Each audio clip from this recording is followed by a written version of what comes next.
Hey everyone, good to see you all again. How are you doing? How are you doing? Glad to see you. My name's Otis Toussaint, and I'm here with my podcast Lead TV, where I interview our business leaders, our forefront people who are in the forefront of bringing just good information, good training, good leadership development to anyone who's willing to uh, tap into this thing that we've got going on. And so, who do I have today? I've got Mr. Sterling. He works in the Dental School, and he's going to bring for us some information of how to make your business or your company stand out from the competition. And it's all pertaining to marketing, branding, and just separating yourself from the competition. So I hope that you enjoyed today's discussion. So let's lead into it.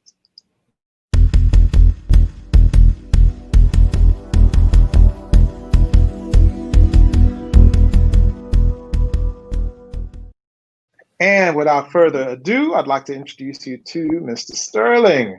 What's Hey, going glad to on, be sir? here. Hey, thank you for having What? me. I'm doing pretty good. How about you?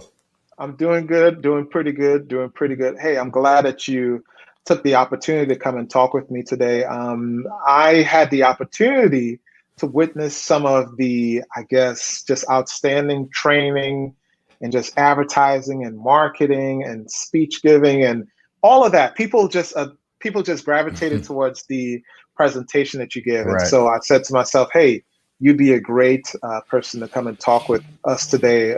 Those who want to come and get this information that you have. So I really appreciate you coming and talking with me today. Oh, glad to be here. Okay, good deal. So, sir, before we kind of get into the, I guess, the nuts and bolts of our discussion today, can you just kind of tell us a little bit about yourself? What's your background, et cetera, et cetera? Talk to us. Yeah, so I'll give you the short version. So I've been in the digital marketing field now for about 15 years. Mhm. Started out doing the basic web design and social media, but the last 2 years I kind of made a turn and then getting more into the coaching, more into the instruction. So there's so many companies and people out here that they know about the internet, they know pieces of how it works, but what I do is kind of I fill those gaps. And my whole thing is about being personal, being Mhm. relatable, and breaking things down. I feel like digital marketing and branding, all these things are always presented in this very complex way, but these things have always been the same. They're just being done in a new way. So I kind of bridge that gap. So I do a few things. I'm an instructor, teacher, I'm a speaker, I'm an author. So, but all that thing, what I do is around digital marketing and branding. So that's kind of a nutshell, what I do. So yeah, Mhm. I'm glad to be here. Okay, good deal. So what got you into digital marketing? Right. Do you have like a moment where Yeah. the internet was starting up and you just said, "Hey, I like this. Yeah. I want to do Yeah. this." Tell us about Yeah. that. It's funny. My father was always big on having a plan A and a plan B. So when I was a kid, he would constantly ask me, "What do you want to do? What do you want to do? What do you want to do?" And one day, randomly, I said, "Marketing." I said, "Okay," not knowing what marketing really was at that time. So I went to college and I majored in marketing, and that was in 2000.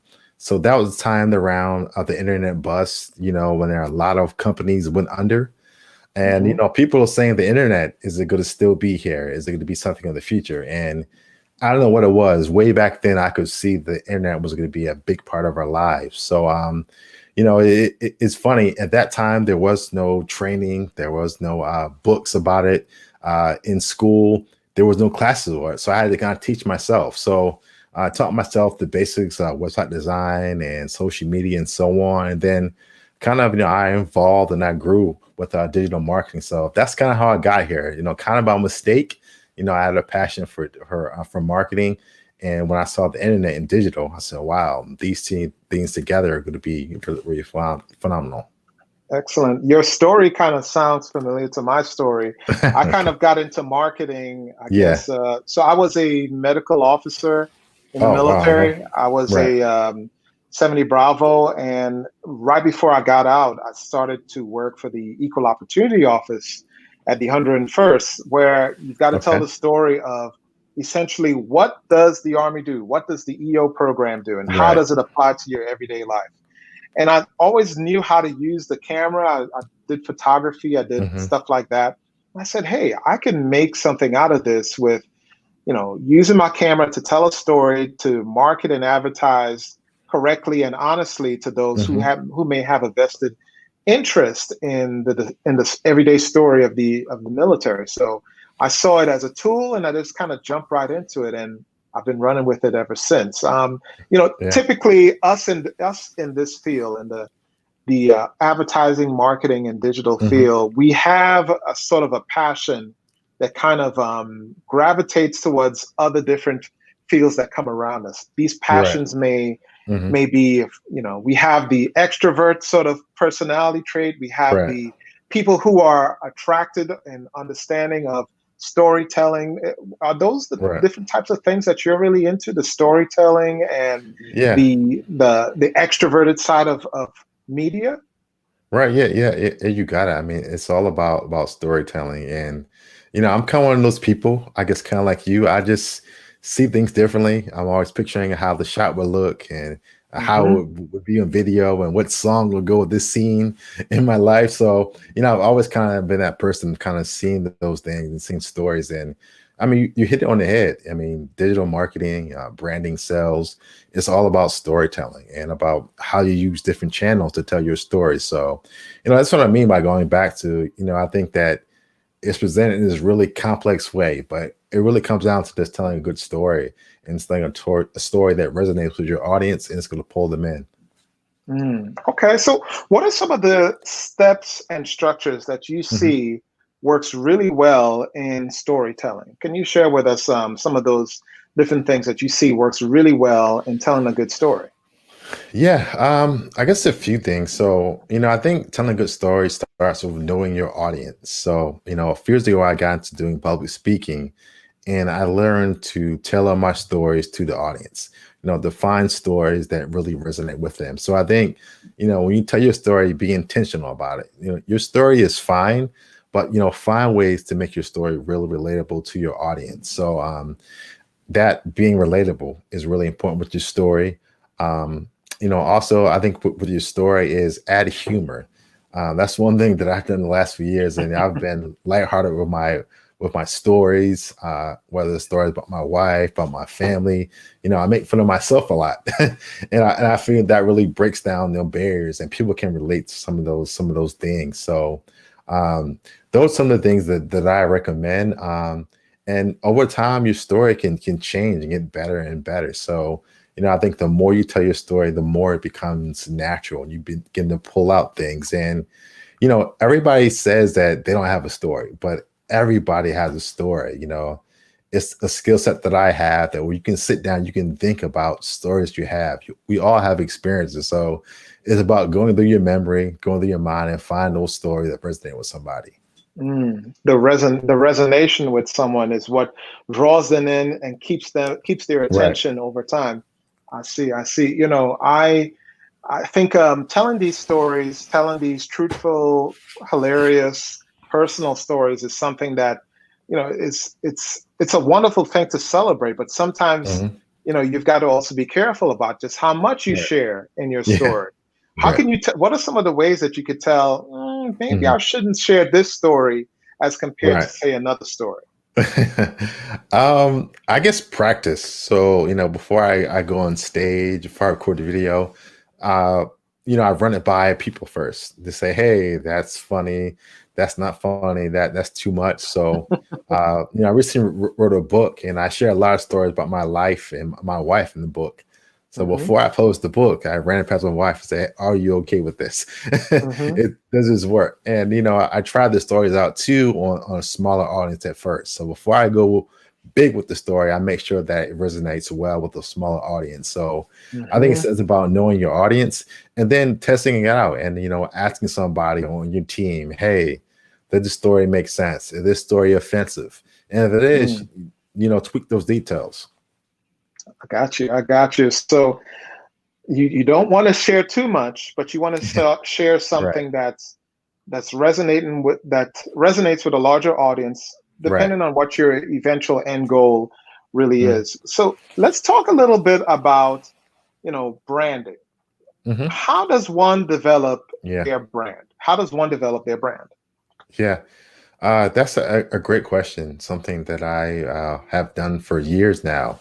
I think developing a brand is about finding out, who you are. So, I always say be yourself. Don't be somebody that's always joking and dancing and singing.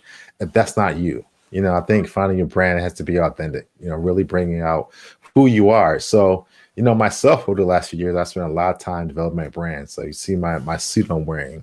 You see the background. I said Hmm. before how I sell jokes and stories and be lighthearted.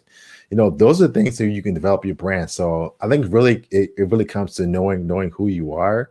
And that's the thing, people are always scared that people may not like me. Well, so what? People may Hmm. say, why is Sterling always wearing the same red suit? I don't care. It's my brand. So when you see me online, hey, that's Sterling. I remember that guy. So I think it's all about being different. Everybody's trying to be the same, but I think the thing Hmm. that can make you unique and special and well paid is showing that you're different. So I think it's just finding the things that really make you stand out. And I would say too is being consistent. Brands aren't built overnight. They take years and decades to get built. So it's a long-term game.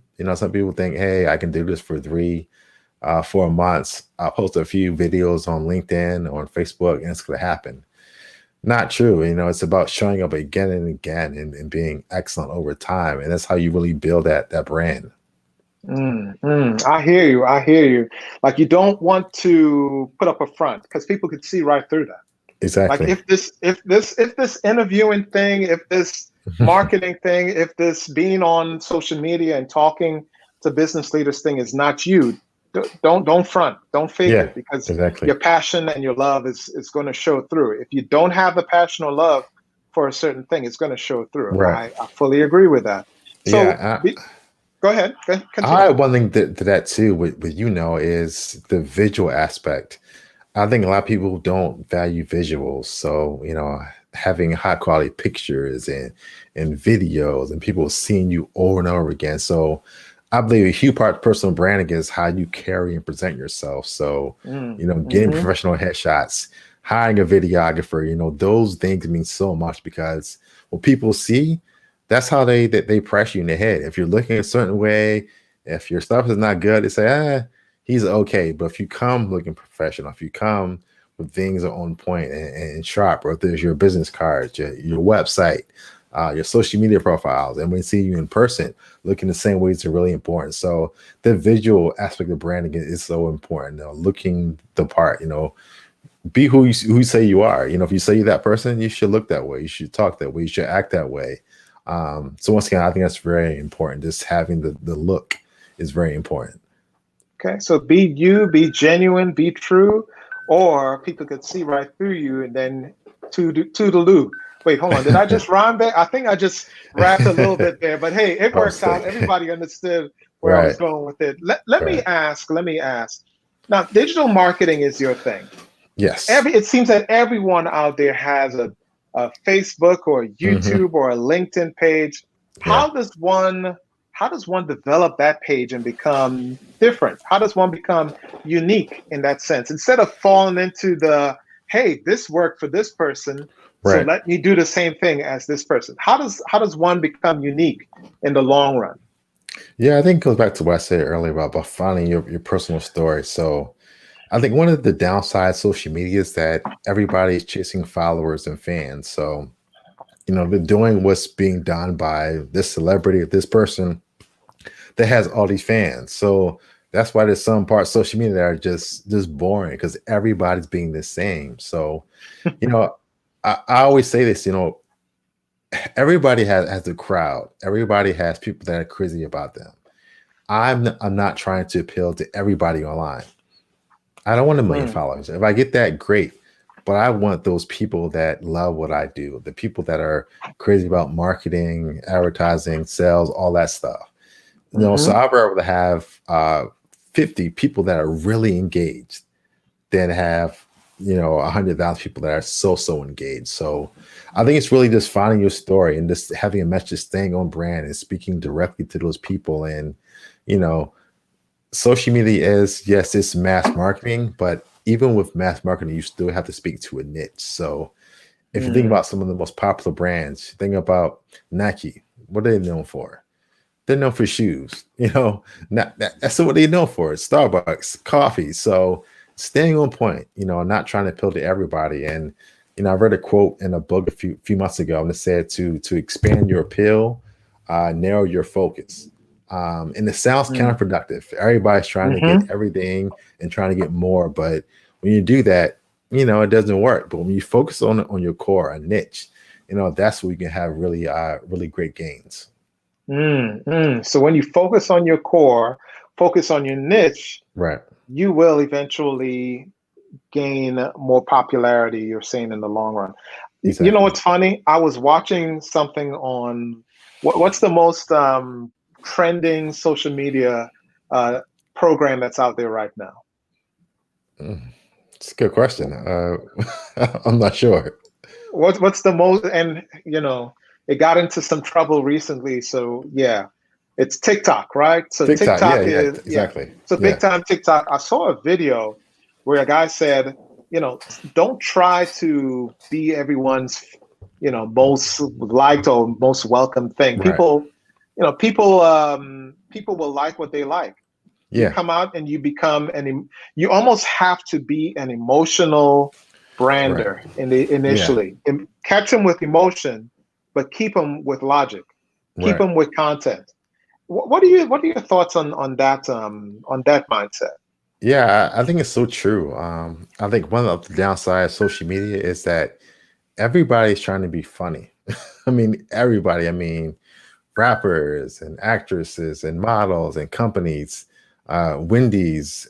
Everybody's trying to be funny online, and I think funny is good, but now funny is cheap because everybody's funny. So, like you said, you may pull people in with some humor, but people are coming for that content. They want to learn and know something. So, I think that's really important. Yes, have humor, but balance it out. You always can't be laughing and joking and trying to go viral. Have that content that really speaks to what you're doing. So I think that's really key. But once again, I think it goes back to the numbers game. People are chasing fans, chasing followers, and saying, hey, this is what I do. I'm speaking to these people. And if I speak to these people, I will work. Everybody's trying to get all the fans and all the followers. And that's where the bad stuff happens, where people become, become phony. They do the latest fad and latest challenge. Everybody shouldn't do the latest fad or challenge. It's not for you, but every company tries to do the latest fad and challenge, and it becomes corny. So, I say be careful, about what things that you step into with your brand, because once again, everything is not for you. So how can you tell when you've kind of entered the corny stage? What are some of the signs that, because hey, I could be loving and enjoying my interviews and everything, but now I've got, there's 400 Otises out there with neon lights in the back of them, with nice cameras doing, interviews with military folks. How could you tell when you step into that corny realm, and what can you do to get out of it? Yeah, it can be hard to know, because as a marketer, you think you're doing a good job. But I guess corny, a better word, was just coming stale, coming vanilla, mundane. And once again, back to what I said, when everybody's doing the same thing, when everybody's being funny, when everybody's doing some challenge, like in the military, don't do challenges. You're the Army, you're the Navy, you're whatever service, you have a brand. Stay on brand, stay on matches. Don't become this comical brand just because that was works online temporarily. And, I guess one thing too that I say about social media is temporary. Now, I know people think that Facebook will always be here, but one day Facebook will be gone. One day Twitter is going to be gone, and there's going to be a new network and a new platform. But, social media is kind of only a piece of it. There's so many things that make up your personal brand besides social media. So, that's one thing you have to be careful about. But, I'm just in this new phase now where I've been in it for a while, and, my wife says I'm a hater, but I'm always critiquing TV shows and movies, saying, "Man, that idea is so done." Why does Hollywood keep remaking the same movie? I don't get it. There's so many stories to tell. Why are they rehashing the same stories? And why can I watch a show on Netflix and I know who's gonna die? I know who's gonna live. That's what I Mhm. mean. Let's be different. There's so many stories out here, so many angles. Let's try to be different. Everybody tries to go the safe way, but take a chance. Create something new and different. And I think if you look now at the landscape of marketing, branding, anything, the companies that are doing the best are different. They're game changers. Think about Nike. Man, from their advertisement to their shoe designs, they're always pushing the envelope. They're not trying to be the same. Think about Starbucks. Think about Amazon. These companies are always trying to up their game and not be exactly like everybody else. So I think that's a really important thing, just not being the same. And like I said before, I hate being the same now. That's why I'm wearing this suit because I don't want to blend in. I don't want to wear a black or a brown or a gray suit like everybody else. That's Wait, wait. Are you hating on my black polo, that's sir? not Come it's on not now. a that's a polo, not a suit. I'm just teasing, just teasing. No, I but got you. I got you. I But got even you. What? polos, everybody has the polo shirts. I mean that's cool. And that's fine. But just finding ways to be different and show your personality. Hmm. Those are the things that are gonna make you different. People like that because everybody is different. Everybody's not the same. People are Mm. drawn to that quirky person, that person that's kind of different. But being the same to me, it's just boring. So call it boring, vanilla, corny, whatever you want it, but just try to be different in what you do. Some people in the military may see the Mhm. same as safe. Yeah, Hey, you don't necessarily want to be too different because right. when you step away from the Mhm. equilibrium of acceptance, Yeah, you may get yourself in right. some deep crap. Mm. I mean, what are some of the advice that you can Yeah, offer those who want to stay as safe as possible, but right. using a time and tested true Mhm. routine that works? Mhm. What is some of the advice you could offer them? Yeah, you definitely have to be careful. In something like the military, there are limits where you can go to the left and right, so you want to stay in between those. But I think it's all about knowing your organization, knowing your company, knowing your target audience. But I mean, even in the military, there's people that are still within the lines, but they have their own personality. Mm, They're different. They don't speak the same way. Maybe the way they hit their hair different. Maybe they have a tattoo. I mean, there's something that makes them different. hmm. That's life. I work in Dinfos now for the past year, and there's so many personalities. There's Hmm. nobody I met there. There's just one person. Some people are into the pythons and Camaros and tennis shoes and Legos. There's so many things to make people different. And before I worked at Dinfos, I kind of had that thought in the military, boring, everybody's the same. But there's so many personalities, at the school and the students. Yes, there's students at the school that are in the military, but they have so many interests outside of the military. So once again, of course, there's limits where you can go, but within that, try to express who you are when you can. When you can. So I would say, kind of diagnosing something that you just said, Hmm. that maybe that was a shortcoming in military advertising and military marketing, Hmm. where the outside, people who are on the outside may think that we're all the same and we're all Right. stoic and we're all sticking to the script and we're all robots. Hmm. But when you actually came in and joined Right. the fold as a civilian, you saw that we were all so much different. What are some Mhm. advice that you can offer, like, for those that are military that's checking out our discussion? What are some of the advice that you could offer us in showing our personality and Right. being different and stepping out and differentiating ourselves from Hmm. one unit to the next? What are some words of advice you can offer us? Right. Um, yeah, so every unit, every command is different. Um, you may have the same task as a similar command or unit, but your community is different. The people in your team are different. They have a different story. So once again, I mean, no base is the same. Every base has its own lingo, its own way of doing things. So I would say look at that. Look at different ways that you can be different. You can be exciting, interesting. So once again, it really depends on what you're trying to do. But you know, people like that. Once again, people don't like something that's stale and that's boring. They like something that's a little different Mm, than the norm. So there's not one tip I can give you for being different, because I know there are limits to what you can do. But hmm once again, I mean, nothing is the same. Everything is different. And you talked about the military earlier, and advertising and marketing.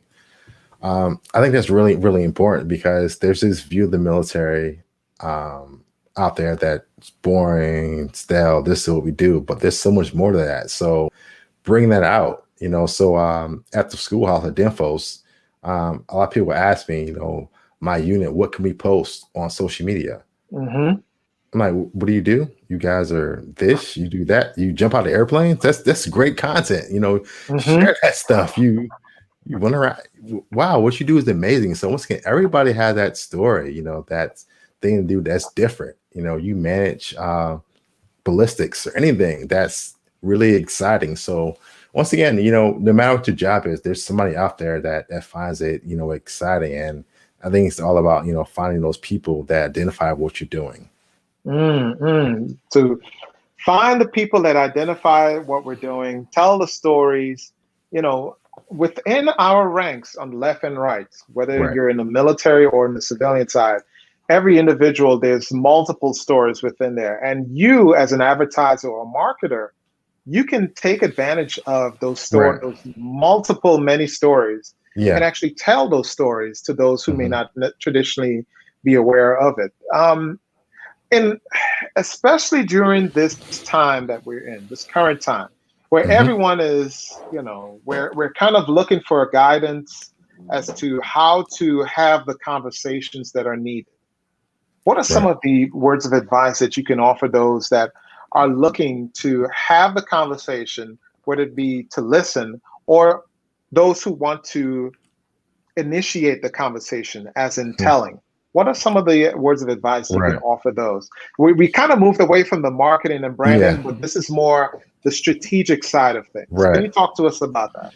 Yeah, I think now, we're in a different time frame. I mean, who could have predicted COVID and all the things that happened since then? But I think now it's really about the heart. It's about slowing down, about being human. I think that the brands, the commands, the units, whatever, that are going to prosper in the future are the ones that really stick with the heart. Because that really matters now. So, connecting with that humanity, even just slowing down and having conversations, how are you doing? Those things are really important. So, I always say, it's corporate America, even in your marketing now, your marketing should shift to kind of match the atmosphere now.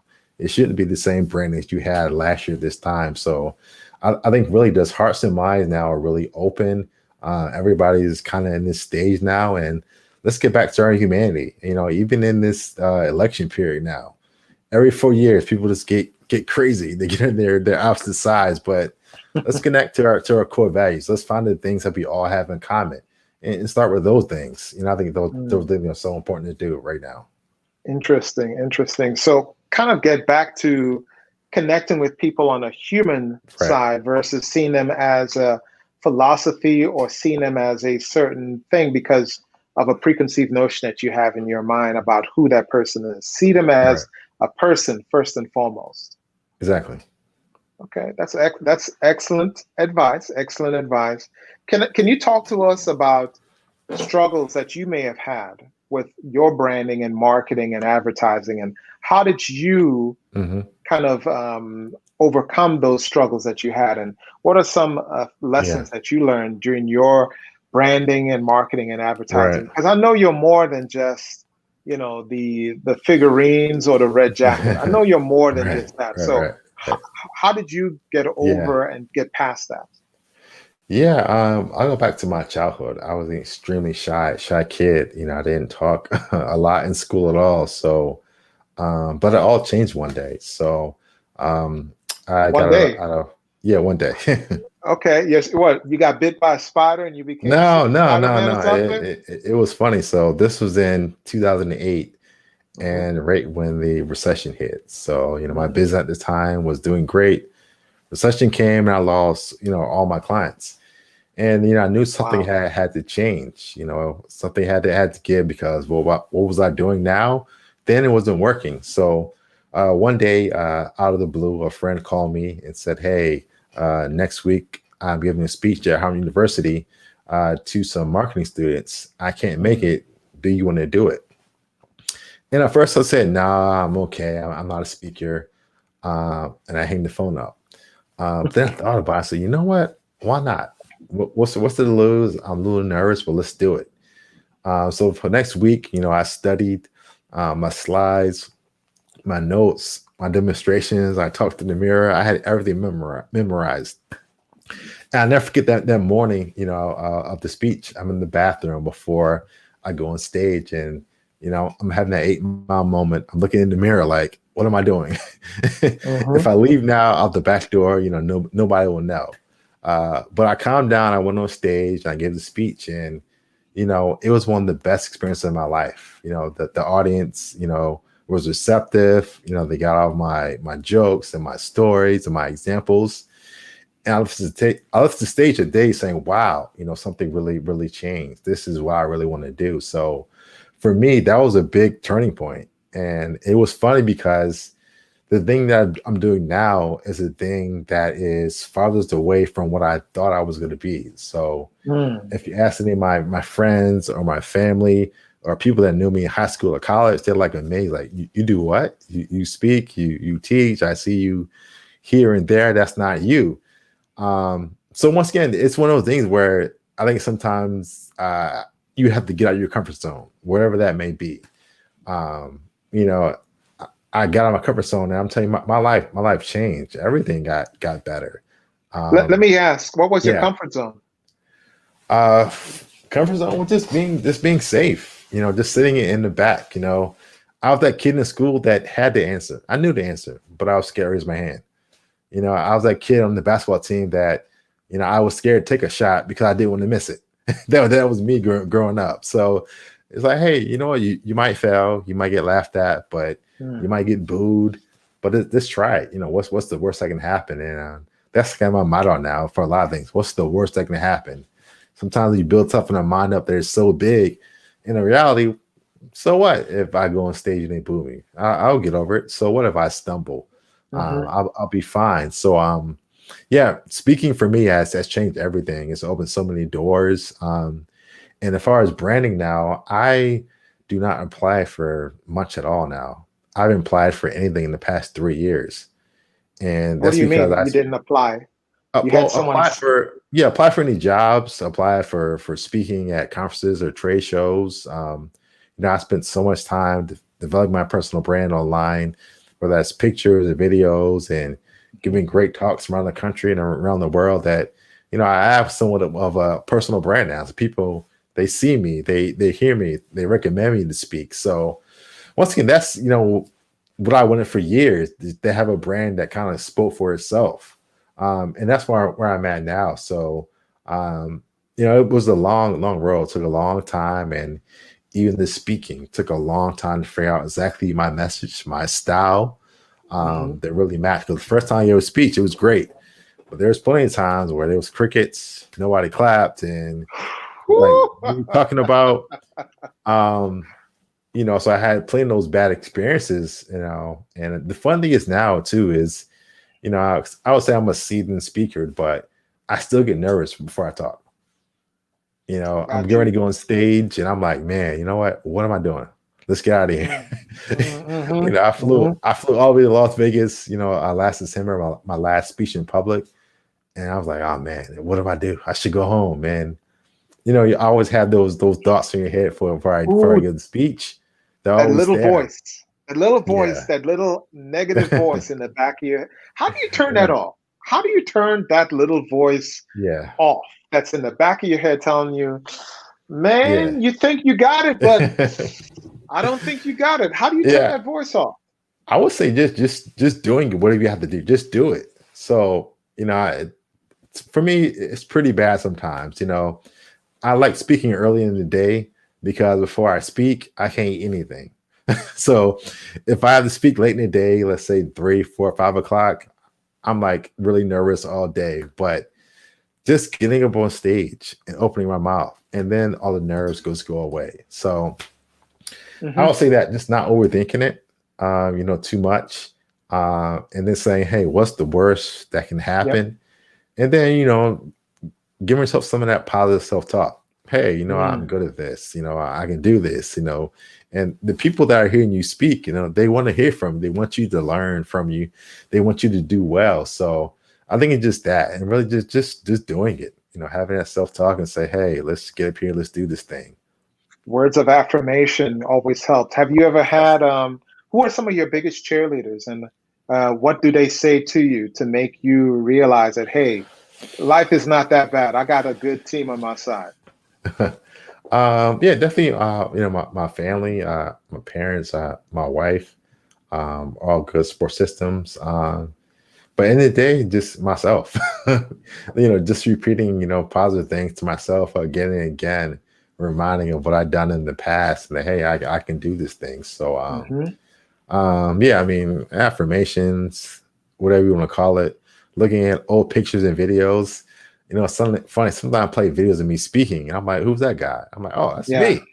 I Yeah. should take some Yeah. of that advice. That was Hmm. pretty good. So, it's just the good times, not focusing on what can go wrong, because that's a black hole that can go deeper and deeper. But focusing on the positive and the good outcomes.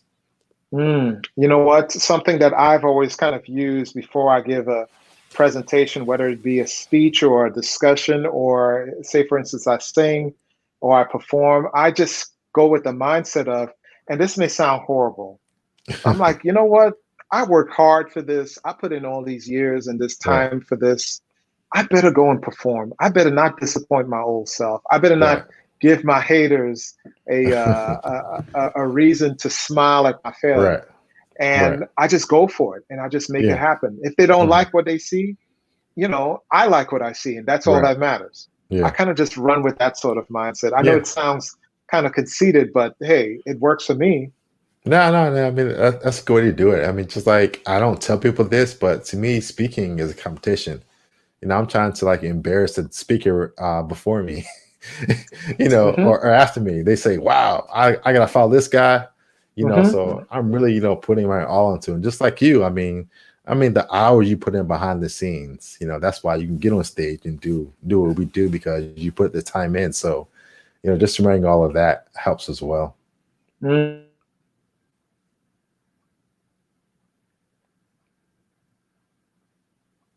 So that's a good sign that a good discussion is going on. So let's celebrate that with a small hand clap. But let me ask, I know you have a book. So talk to Yes. us about your book. I've seen multiple occurrences of you online signing the Right. book and sending the book off. Tell Yeah. us about what this book is all about and how can it benefit Yeah. me? Yeah. Where's the book right here? If you can see it. So it's called Binge Worthy Branding. Building customer loyalty using AI and personalization like Amazon, Netflix, and Starbucks. So the book is really about that. So I'll start with first the title Binge Worthy. So you think about binge watching TV. Um, there's a show you sit down to watch on Netflix. You plan to watch one show, but before you know it, you watch two, three, four, five episodes. Why? Because that show was binge worthy. So the whole point of the book is saying that your branding, your company has to be the same way. That people come back when people come to you once, they come back again and again. And I believe the way you do that is by being all about that person, by creating an experience that is really different and really unique. So the book breaks down three case studies. It breaks down how Netflix, how Amazon, and how Starbucks are all using, data information to personalize their marketing and their branding. And they the companies they are. Why? Because they're using data. So really, in my opinion, the future of business, the future of the military is all about data. Having that data, using that data to get a better understanding of your customers, and then building content that matches that data. So, I like to say that right now is the end of guessing. People are guessing what to post on social media. They're guessing what content to write on their blog. But look at your data. Look at your analytics. It's telling us what content works with our audience. And then as Mhm. marketers, we have to take that data and build content around that. So check out the analytics. This reminds me of the discussion I had recently with Colonel Carter. He spoke on how AI kind Mhm. of pinpoints the exact way of Right. how things are to be done based on numbers. Because Right. as a famous philosopher once said, and I'm sure you may this may resonate with you, men lie, women lie, and numbers don't. Right? Right. Right. You know exactly where I'm coming from with that. Right. So talk to me about how what is your book? What lessons can your book offer to your left and your right seat who are checking out this? Hmm. Right. So like I said, it breaks down the three companies and how they're using data. So I'll give you one story of the book. So the first story is about Netflix. And I talk about how Netflix is using data to target us. So if you think about Hollywood, they are always guessing what movie is going to work. And that's why they spend millions of dollars on a movie and it fails. But Mm-hmm. Netflix is looking at your data, looking at your past viewing behavior and saying, hey, this person likes this show. Since they like this show, they might like these similar shows. So that's why they Mm-hmm. show you that content. And like I said, nobody has the same home screen on Netflix. It's all different. It's Mm-hmm. based on what you like and what you watch. And in the last few years, Netflix has done something that's called Netflix original programming. So they're literally looking at their data.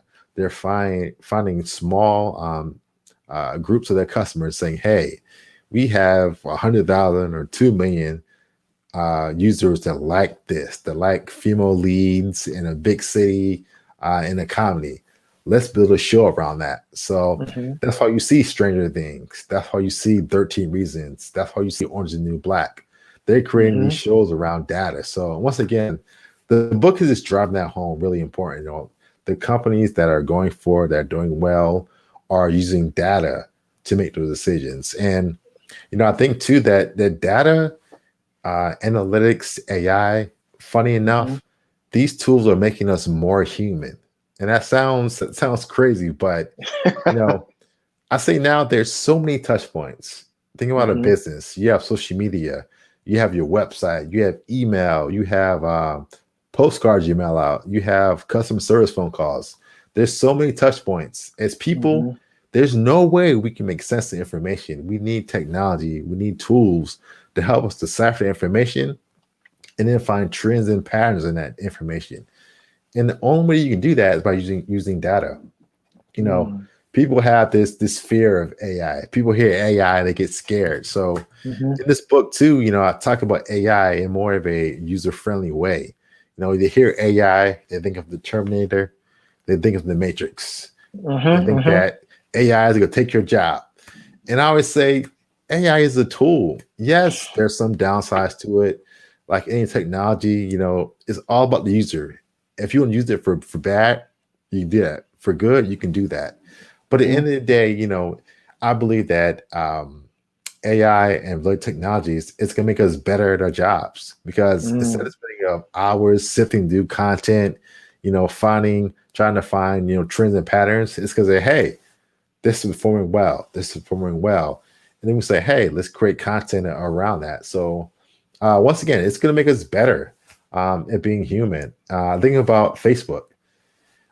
Before Facebook, if you were my mother or my brother or my father, I forgot your birthday. But every time I log into Facebook, it says, guess what? Today is Otis's birthday. I say, oh, Mm-hmm. hey, Otis, happy birthday. Mm-hmm. So I care about you, but guess what? Technology is helping me care a little bit more. It's helping me not forget those details. So technology, AI is a part of our lives already every day. Think Mm-hmm. about Google Maps in your car. Mm-hmm. You think about your Nest thermometers in your house. You think about Netflix or Amazon. We're already on a daily basis using this technology. So the book is really trying to break down like, hey, these things are already being used by, as marketers and companies, we have to begin to use them more. And, I think right now we're in a really kind of important time. And I liken this time to kind of the pre-iPhone phase. I remember when I got out of college, got my first job, the sign that I was serious and a businessman is I had a BlackBerry. So BlackBerry was the thing. You know, I had a BlackBerry, I was in business, but something happened. You know, the iPhone came out and it had apps, it had iTunes, and immediately BlackBerries became obsolete. Samsung's became obsolete. So we're at that stage now where, you know, there's still time for companies and people to get on board to use AI and these technologies. But, you know, once the change fully happens, it's going to be clear to customers, you know, what companies are modern and what companies are not modern. So, you know, now's the time to begin to invest and then begin to start testing these technologies. Don't wait, you know, until the iPhone drops and now your phone is obsolete. Now's the time to invest in that. And last thing I'll say on that topic is that people always think that, you know, AI and technology is super expensive. That's not true. You know, it doesn't have to be this big solution like IBM Watson that costs, you know, $10,000 a month. It can be something small. Use AI to improve your email. It might cost you $50 a month. Use AI to improve your social media marketing, to improve your blog post content. You know, start small and then build with it. So it's not this big scary thing that's going to take over your business and take over your job, but you know, start small. And once again, it's a tool to help you better understand, you know, your customers. Excellent, excellent. So, sir, you know, I guess the content of what we spoke on today to really how to make your company stand out from the competition really hits on several tenets. It's being genuine in your story, being who you are, using artificial intelligence to help pinpoint exactly how you should market or advertise or track what things are appealing to those out there. I think all of what you're saying is excellent. I think of all of what you're presenting is great as well. And your book is also a great piece of content that people could check out. I'm sure they could go. Where can they go to get your book? Yeah, it's everywhere books are sold, but the best place and the fastest, if go to Amazon and just search Binge-Worthy Branding, and you can order the book and get it in a few days. Okay, excellent, excellent. So I'm going to put in a quick plug for myself. I'd like to have one signed by you, so that I can say, "Hey, I know Mr. Sterling McKinley and his book," and I'm going to obviously take my time and read that. Being a social media manager for a medical recruiting company in the military, it's very important for me, the stuff that you're talking about, and I'm hoping that those that took part in our discussion today or viewed the viewers that we've had today are enjoying the discussion as well. So I guess in parting, I'd like to, you know, if you have anything that you'd like to share with us last bit before we call it a show. Yeah, I'll give you my closing message. I give this in my book when I give talks like this. I'll leave you with three last I guess quotes. So the first one is be personal. And in our conversation, we talked about that being personal, being human is so important. So really try to get people here is really important in their hearts. Next is be personal. Like we say, you know, find similarities. You know, bonds are made with your customers, your clients by having shared interests. So find things that relate to and build that in, you know, to your strategy. And last but not least is be binge worthy. And I said it before, you know, create an experience that is so unique, that's so in line and in tune with your customers that when they come to you, they come back again and again. And once again, just be different. That's what it all comes down to. You know, find out what makes you special and unique and give that to your clients. And they'll be sure to come back to you. Be the best different that you could possibly be. Yes. Is a big lesson that I'm hearing in the words that you're sharing. You know, Mr. McKinley, I really appreciate your words coming and talking with me on my little itty bitty podcast, Lead TV. I really appreciate it. You know, it's something that I like to do. I like celebrating those that are talented. I like celebrating those who have a message to share. And I like sharing, you know, whatever business that they've got going on, let them advertise and market, use my platform. I don't mind about that at all, because I believe in, you know, good energy out there gets good energy come back to you. So, sir, I just wanted to say thank you for coming and talking with me. If you could hang out in the broadcast room, I could chat with you for a little bit more. Sure. All right. Take it easy now. All right. Thanks for having me. And so we had a good discussion today with Mr. Sterling McKinley. Binge-worthy branding. Check it out on Amazon. You may learn something. You may appreciate some good stuff that's in there. I think it was a good discussion today, talking about how to make your company stand out from the competition, be different from one another. Everyone has a personal story to tell. Everyone has a personal brand. Don't try to imitate and mimic other people. Be genuine. And then that attracts those who corely agrees or corely is invested in you, and they could eventually be your advocates. You know, something about having an advocate that believes in you and believes in your business is something that I believe is truly binge worthy. So, as I say, always imparting every time I'm done with my discussion, take care of yourself, take care of your family, take care of others. Bye now.